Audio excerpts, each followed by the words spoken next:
All right. Well, welcome to, I guess this is the first Topic Tuesday episode. This is being recorded on a Sunday.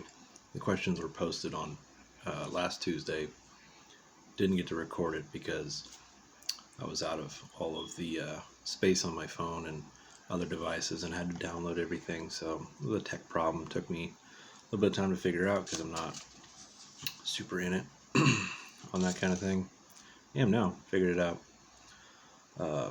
But going forward, I will be doing these Topic Tuesday bits where I'll answer all the questions that were posted on the Kindred page, or the topics that people asked me to cover, and then upload it here to YouTube, because it was an unanimous vote that everybody wanted a YouTube version, not a podcast episode. However, I will still be doing the podcast. Like right now, I'm working on the breakdown of the Prosetta series, going through it each section at a time. So that's up there for y'all to get into. So yeah, I'm just going to start off here. One of the members named Lauren posted, how about celebrating holidays? Now on that, the question was kind of vague. Is it, how many holidays are there? Which ones do the Norse pagans celebrate as opposed to pagan in general? Because, if you go on to most Norse pagan organizations on YouTube, Instagram, or Facebook, they kind of celebrate all the pagan holidays. So it's Mabon or it's Yule. They do something for each one of them. So I can see where there would be confusion on what is actually Norse pagan and what is just pagan in general. So I can definitely answer that. And then also, as far as celebrating the holidays, like for conducting a ritual or putting on a feast, it's not that complicated. To be honest, you'll need a couple of things, which you probably have in your house, and that you'll want to have, and then just dedicate that specifically for all future, your offerings. And the first one is going to be the boli, the bloat bowl. I have two over here, and this is the oldest one. I've had this for a couple of years now. This is the main one that I use. And then at each gathering, I acquire a new sprig, so a branch off a tree. Usually it's evergreen. And then you put either water or mead, or most historical accurate accounts would be that this would be full of blood collected from an animal that was sacrificed, which is why it's called the bloat bowl, because bloat means blood. It's best English translation for that. But the boli is what you would need for sure, and then a branch. That. The second, you'll see that I have a horn back there, but you don't have to have a horn. Just some kind of a drinking a cup, that you dedicate specifically for using for your rituals. And in honesty, that's about it. That's really all that you need at the very basic. Now, for mine, I've got the horn, I've got the axe, I've got the bowl, I have my actual, rites and rituals book, handwritten right here, that has all of my stuff in it. So you might want to put one of those together, which you can do just by going on and looking up the names of each holiday, what day it's celebrated on, what god or goddess, spirits, elves, or whatever that are honored on it, and just kind of like write up your own little improv deal that you want to do there, and then set your circle, sprinkle the contents of the bloat bowl around, usually like a fire or an altar. For our gatherings, we actually have both a altar and a fire. So there's a fire pit, we all gather around it, and then at the north side of it is the altar. And that's just because that's what they always did. North seemed to be like a sacred direction, and I think that has to do with the fact that they regarded Asgard as being directly above us, and that it was held up by the world tree, which passed through Midgard into Helheim and then up into Asgard and then above it. And so north would have been seen as like the center of the world, would have been where the tree was, or thought to be. And so, that would have been their connection to heaven. So that's why they did a lot of stuff. The circles that are found tend to have what appears to be an altar facing north. And also they buried, at least for a time period, the burial mounds and the burial sites themselves, just the common graves, were facing north, and with the body being placed with the head at the south and the feet at the north. And it was thought, and again it's just thought because it was never actually written down anywhere as to why they did this, but it's thought that the reason for that was that if they were ever called back to life by the gods, that they would be facing the direction towards Yggdrasil, towards the holy tree. That was their direct connection to the gods, or something of that matter. Or I think it's that they believed perhaps that the battlefield of Ragnarok was in the north, and so if they stood up, they would be facing the right direction to head to battle. Just kind of an interesting theories that I've read on that. So the north is regarded in both ancient and modern Norse paganism as sort of the sacred direction. Think of it as sort of an equivalent, like for most of you probably coming over from Christianity. For a long time, Christians actually worshipped like facing the direction of Jerusalem, because that was regarded as the most holy site, because that was the temple of God. And graves were also done the same way. So I think that was European sort of answer to a more ancient tradition. So when they converted, they started worshiping the most, or facing the most holy temple for them as Christians as the new direction, as opposed to the north, where it was the Aesir, Yggdrasil, the holy tree. As far as also going into celebrating holidays, as far as what they are for Norse paganism, we have Yule, obviously, Thor's Bloat, Thor's Fest, Victory Bloat, also called Sigurd Bloat, Midsummer, which was really described as a season of celebration. Like, instead of it actually being like a feast on a designated day, falling right into the middle of the summer, as its name would suggest, it seems to be that most regard for a time period, like maybe a few weeks out of the summer, the height of the summer. It would have been a time period where it was said that the bonfires were as numerous as the stars in the sky each and every night. So that everybody was outside, outdoors, drinking, eating, and being around a fire through the night. And so that seems to be how they did Midsummer. And so for Midsummer, as far as it actually being a ritual, a holiday, as we do it in Norse paganism today, modern Norse paganism, neo-paganism, it really is just made up. It's whatever you want to do for it. I think of it more as like a Memorial Day, the way we do it. We go out, we grill, and we hang out with our family, and we play games, and we drink way too much. I think that's a pretty good example of basically what midsummer was for our ancestors. Then we have the harvest season. It is suggested that harvest itself is an old name for a holiday, Harvest, or Har's Fest.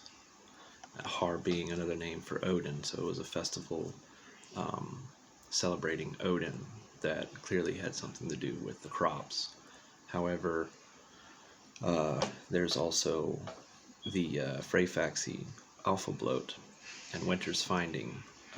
Freyfaxi and the Alpha Bloat are more in the beginning of the harvest season, of the fall season, and are celebrated, it seems, on the summer crops. So the harvest of the summer crops in the beginning of the last batch of crops that would have been the last batch of crops that would have been harvested before winter and before it became too cold and too difficult to grow anything. And that festival is Winter's Finding, which is the next gathering we're having as the Iron Wolf Kindred.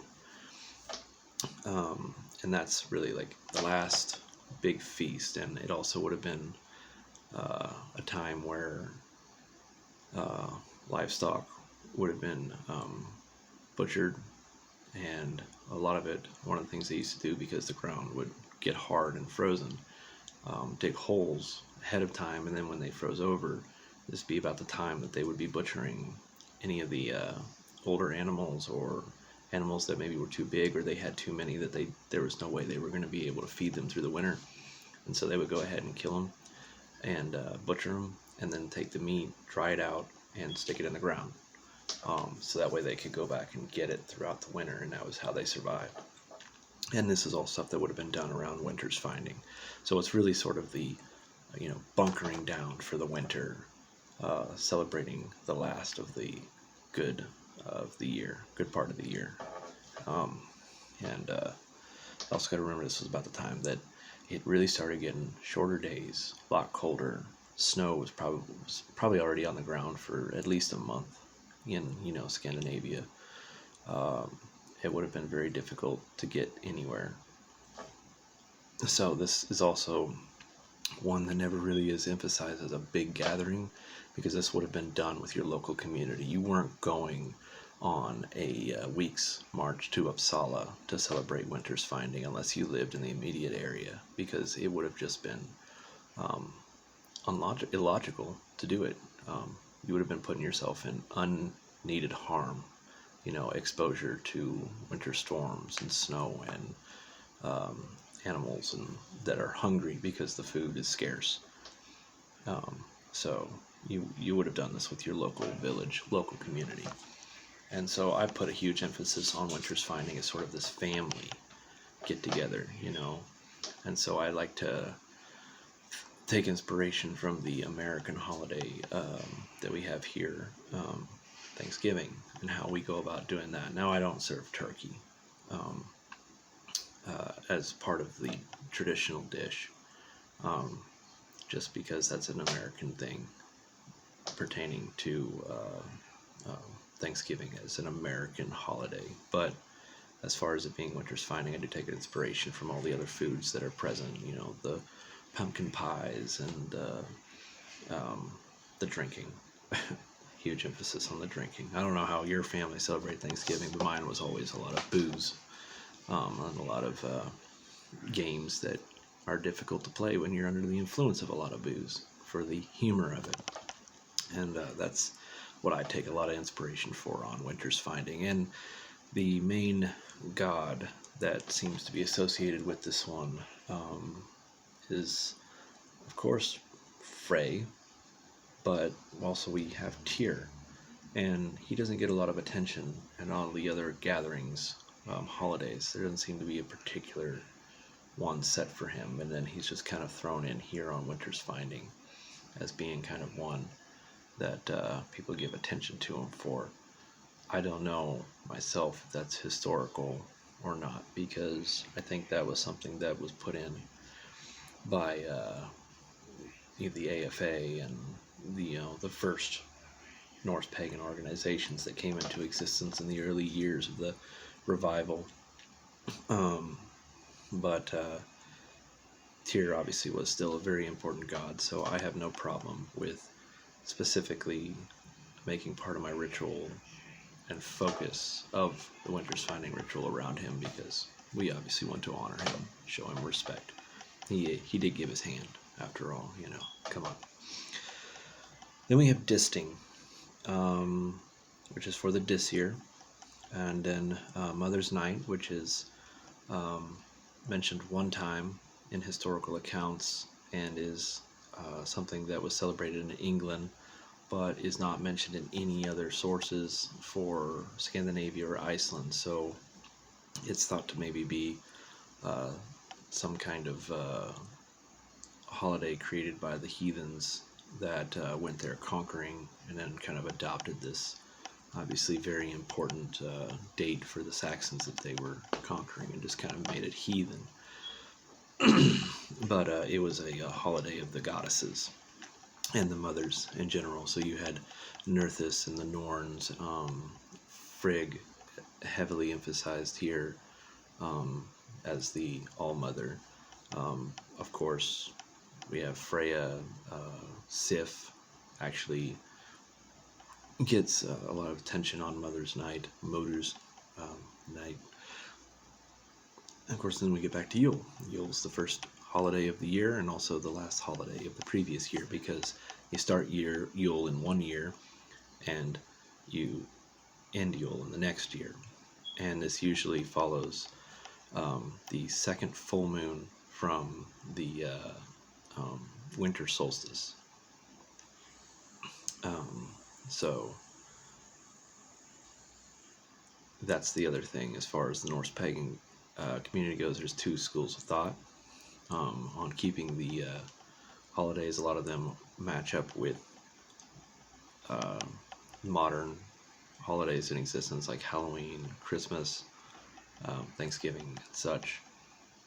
However, the historical accounts are quite clear on how they kept the dates, and they used a lunar calendar with really the only mention of importance on the sun being used is to establish the winter solstice, and then counting from the winter solstice to full moons, and then that was the start of the new year, and thus the last day of Yule. And so, they'd figure out where that solstice was going to be, and then you'd have your days of Yule into this year, so they'd start it then, and then count down to the end of the year, and then burn the Yule log, which is why it's called a Yule log. You burn it through the night, on the last night. There is, I think, one account that says they had a log that they literally burned through all the days of Yule, from the first through to the morning of the last. And I'm not sure, but I know for a fact that at the very least on the last day of Yule, they used one log, one big, huge log, and they burned it from sundown on the last day of the year to sunup on the first day of the year. So Yule is both our winter celebration, but it's also our New Year's, and it's also kind of our Halloween. We don't actually have a Mabon or whatever Mabon's not correct. Samhain. Sorry, I'm mixing up there. My bad. Samhain, which is the Celtic holiday for the ancestors, for the spirit world, spirits and the creatures that come out of the spirit world, the thinning of the veil, so to speak. And for us, we celebrate our ancestors and the dead, just in general, on Yule. And so it's three modern holidays all rolled into one. You've got this gift-giving celebration, like a Christmas. You have the ancestor worship and spirit world deal that you get from Samhain, and then, of course, New Year's.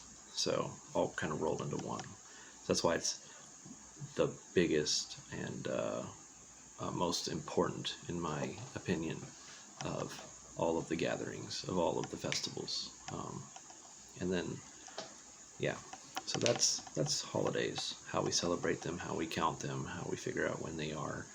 And for more specific details on rituals and stuff, I'm working on a book right now that I will be publishing on Amazon, where it's going to be made to order. So, but on the all digital version will be up there for free to download and read. And then if you want to have it on paperback or hardback, I'll make it available, and then you just pay whatever the Amazon price is for having a hardback or paperback version of that digital book sent to you. So that's just something I got in the works and hope to have finished by Yule of this year. And so that way, to answer basically every question you have about how to conduct a rite or a ritual and celebrate the holidays and honor the gods and stuff, it will be in that book. So, gonna go on to the next one. Member named Elizabeth said, how can someone know for sure that a deity is reaching out to them to request they work with them? I think, for one, the whole concept of the working with them thing, try to not mix the way the Hellenic or Greek and Roman gods are worshipped. That's kind of something they talk about, is working with the god.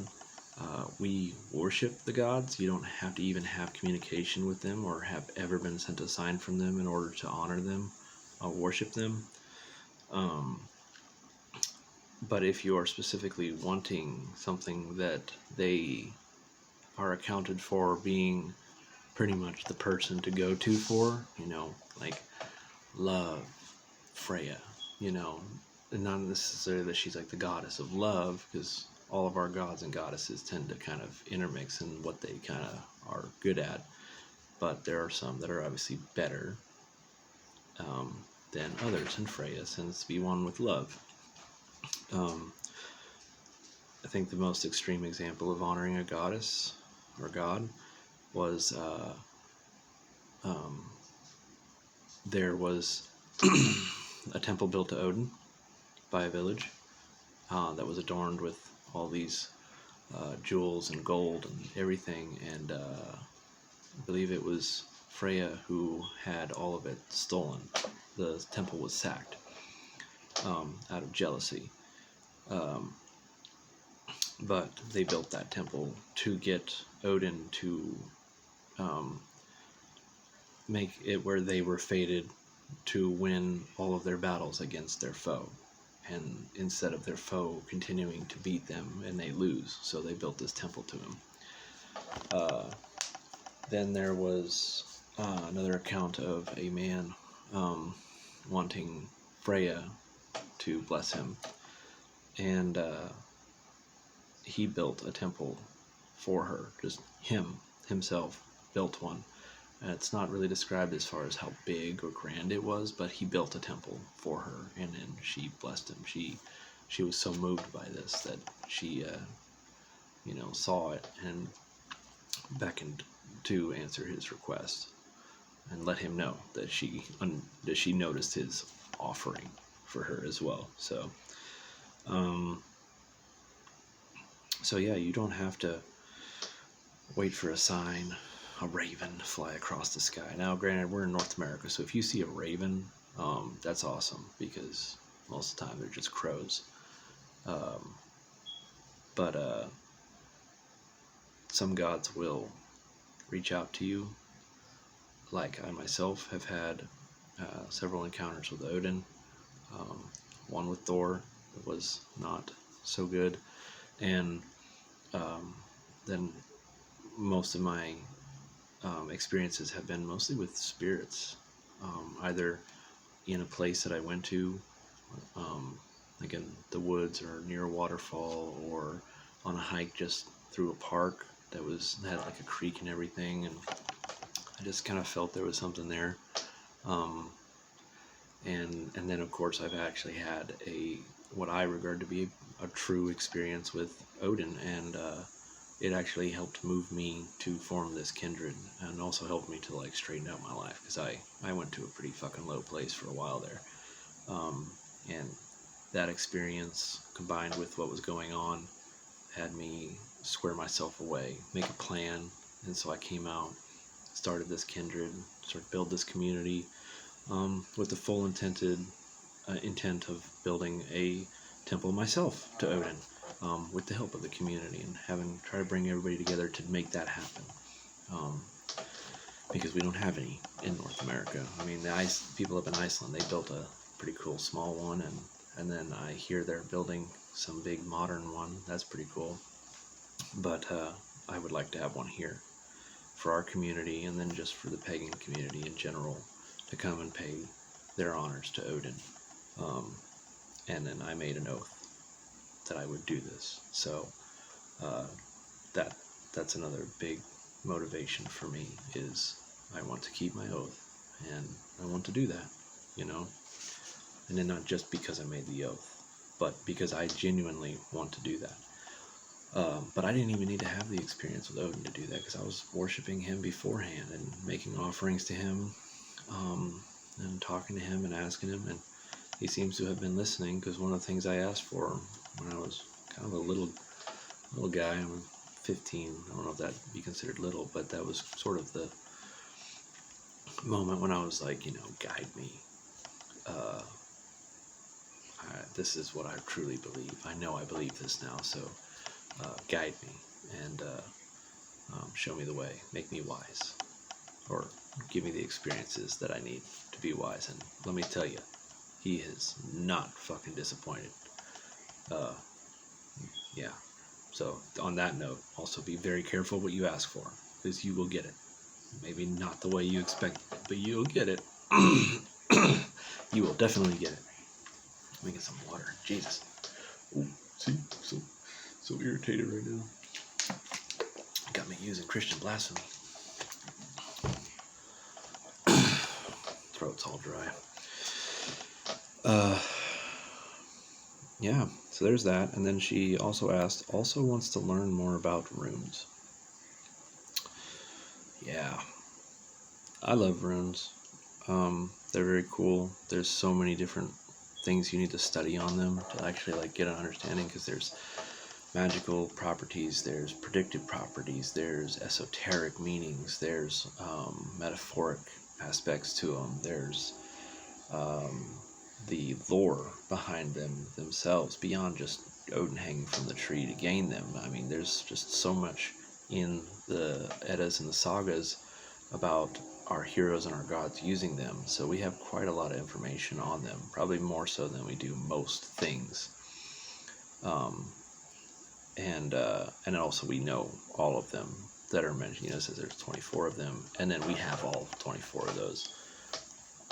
Plus there's like 3 other Futharks combined, like an Anglo-Saxon Futhark and the younger Futhark. So you got a lot to study in there. That'll keep you busy. I spent 2 years going through it,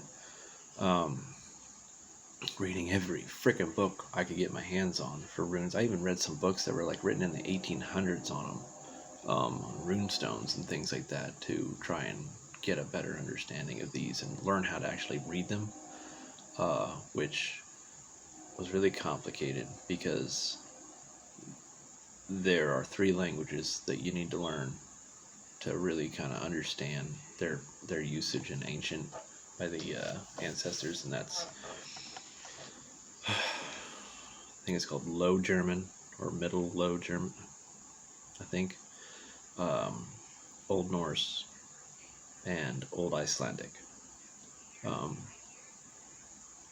Yeah, and then I think Low German is actually still spoken today in parts of Germany, so it wasn't too difficult to actually get information on that and how to read it, and pronunciate the words properly. I couldn't sit there and hold a conversation with somebody, but I know enough that I could read something, slowly, but I can read it. and in German and Norse, and well, actually, in Old Norse is actually really cool because it's so much. It's actually a lot different than modern Norwegian. And so if I'm reading modern Norwegian and I'm looking at it, I can see the words that are Old Norse, and it's like the rest of it is like blood. It's kind of cool, you know. Yeah. Once you know certain words and the way they're supposed to be spelled and done like this, and how they're used in sentences, and then you'll be trying to read something. Like I've found articles before that are written only in Norwegian, or they're written in Danish, which is similar to modern Norwegian. I'm like, yeah, I don't know what that word is. Oh, I know that one. Oh, that one. And you can kind of piece it together and figure out at least a general idea of what is trying to be said in here. I still have a lot to learning on it, but those are the three ones that you'll want to try and learn. Is the Low German, um, and Old Norse, and Old Icelandic.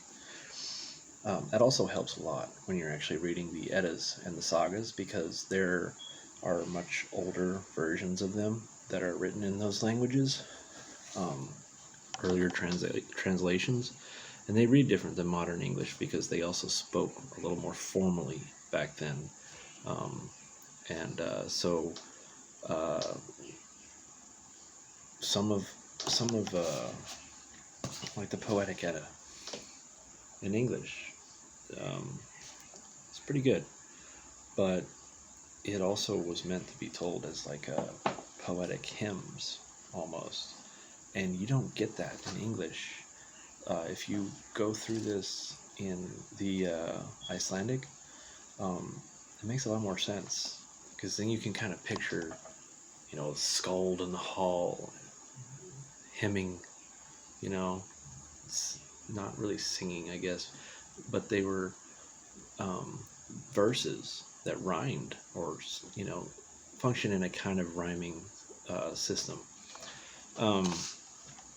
And so there's just so much more that you get from it when you realize how these were intended to actually be read. And then you got to remember that remember to be spoken. And then you got to remember that a lot of these stories are written in runes.